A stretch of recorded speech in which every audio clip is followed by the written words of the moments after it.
Okay, guys, I assembled a writer's room to get YouTube off my back. I got to get content, get some stuff reviewed. Videos aren't cutting it.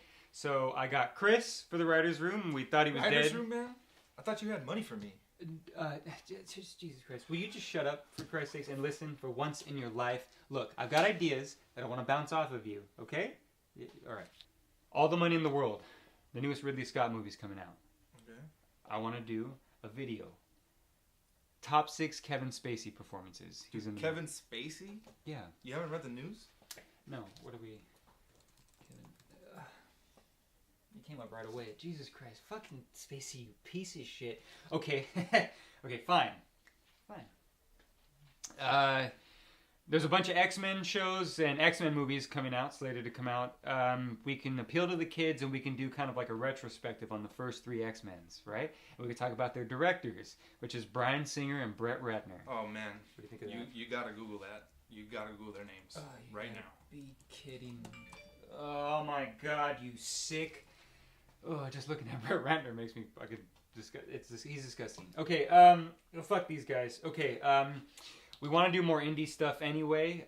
We'll focus on like an indie director that not a lot of people really know, I guess. How about James Toback?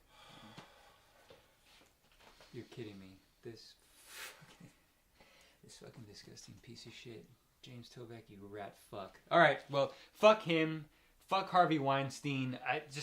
Fuck all these disgusting motherfuckers. Jesus Christ. All right, we're gonna get out of Hollywood, and we'll do like a profile on a YouTube channel. Right?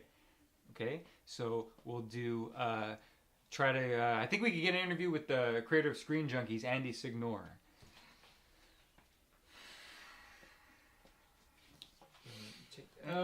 You fucking bearded piece of shit, you screen junk fuck. Oh my God, these fucking...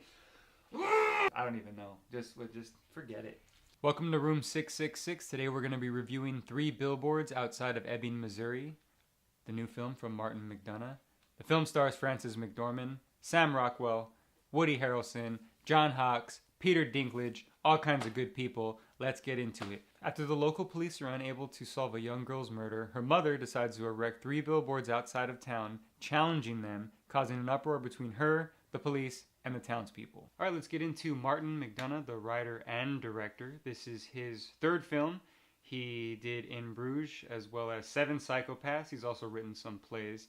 And I would say that this is his masterpiece out of the 3. Those 2 are good, but this is probably the best one out of all of them. McDonagh is able to make like really rich and complex characters that are very flawed, and just none of them are necessarily good, none of them are necessarily evil.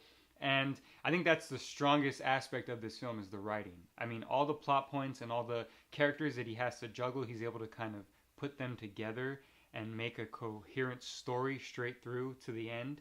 And I really enjoyed that. He doesn't really do anything too flashy in terms of the directing or anything with the camera. The cinematography is nice and crisp and clean. And, you know, like I said, it's nothing too flashy, but it always looks good. I think the most that he does in terms of directing-wise is there's this one really cool one-take scene where Sam Rockwell, well, I don't want to give too much away, but it's a whole cool one-take scene with Sam Rockwell where he goes up the stairs and then he has to come back down. It's really cool. But other than that, everything's, you know, pretty much set up the way that this film feels like. It feels like a play or like a novel even. One of my favorite things about McDonagh's work is that every single film feels like all his characters are like stuck in their own sort of purgatory. Whereas like in Bruges, Colin Farrell and Brendan Gleeson's character are like that. In Bruges is their purgatory. Then like the weird kind of little Los Angeles that is taking place in 7 Psychopaths, that's like their purgatory. And then Ebbing, Missouri is like these people's like purgatory. This kind of weird hell that they've entered for themselves that they have to kind of redeem themselves to kind of get out of, you know.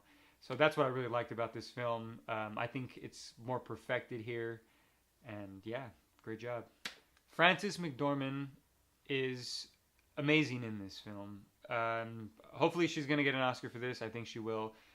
We all know she's a great actress. Here, she plays the main character, and she's just sharp. She's tough. I mean, and she's very smart. She's just like all these things, but she's also a very flawed character. And Frances McDormand does a great job of doing all those things, you know. There are scenes where she's just literally...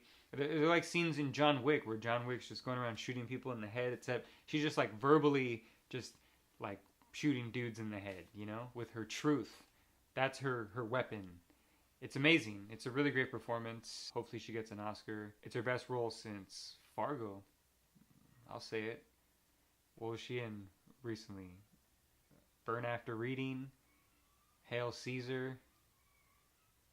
Let's talk about Woody Harrelson.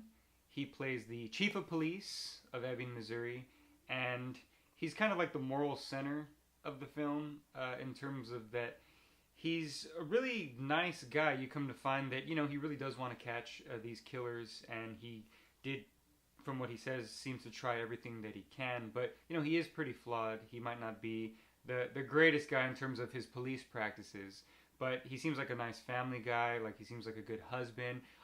You know, he just seems like a good guy. And so I say he's the moral center because something happens in the film that I don't want to give away that is sort of that I really enjoyed. That's something that would happen in like a novel or a play where he kind of like leads all the characters off into, you know, different paths and, you know, kind of changes in the movie. And it's a really cool moment, and I really enjoyed it.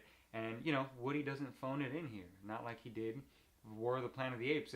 He's not giving some Academy Award-winning performance, but he's doing a great job here. He plays well off of Frances McDormand, and especially Sam Rockwell. I think they make a great team together. Hold on. Getting a call. Oh, speaking of the devil, it is Woody himself. Hey, Woody, it's your Buzz Lightyear, baby. You got a friend in me. No, I'm not talking bad about you. I did on the Warp of the Planet of the Apes video that you can probably check out on my channel. But no, this one I'm saying good things. I liked you in it. I thought you were good. Okay? Calm down. Jesus. What? No, look, I didn't watch Cheers, okay? Why do you keep bringing that up to me? I'm not going to buy the box set from you. I understand you got a garage full of them.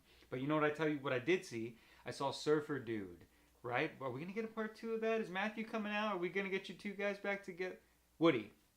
Hello, Woody? Okay. Well, hey, we still love you here, Woody. Great job. Great performance. Let's get to the MVP of the film, and that is Sam Rockwell.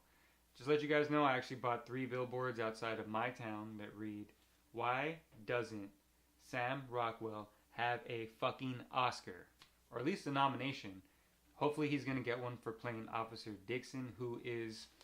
I mean, basically he's a piece of trash when you start out the film. I mean, he comes off as he's pretty much racist. He's one of those just shitty cops he uses and abuses his power on people.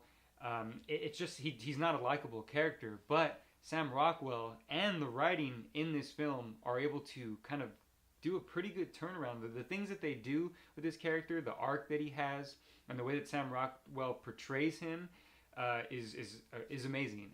It makes you feel for that character when you really probably shouldn't. You know, it doesn't really necessarily make you forgive him for the things that he's done or anything like that, but you really kind of understand where he comes from. And Sam Rockwell just knocks it out of the park here.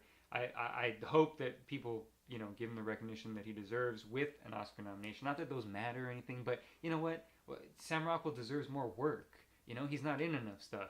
And honestly, again, with the chemistry, all these actors here, you know, I'll bring up Peter Dinklage, John Hawkes, Abby Cornish is in this, Caleb Landry Jones, I believe his name is. All these people are so great in this film. They're all funny. They're all just amazing character actors just doing these really complex roles that I really hope to see more of, honestly. I hope to see more movies like this with roles like this.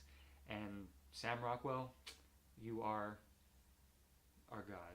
All right, in conclusion, I think everyone should go out and see this movie. It has pretty dark and serious subject matter, but I think it's handled well enough, and it's funny enough, and it doesn't make fun of the subject matter. It handles it perfectly, so I don't think it's going to really offend anybody. So I think everyone should see it. It's a really good film. It's a film that I think everyone will enjoy because it's not boring. It's got a lot of stuff going on. It's got great performances. If you can check it out, I would say go see it. And also, fuck Harvey Weinstein. That's right, I said it.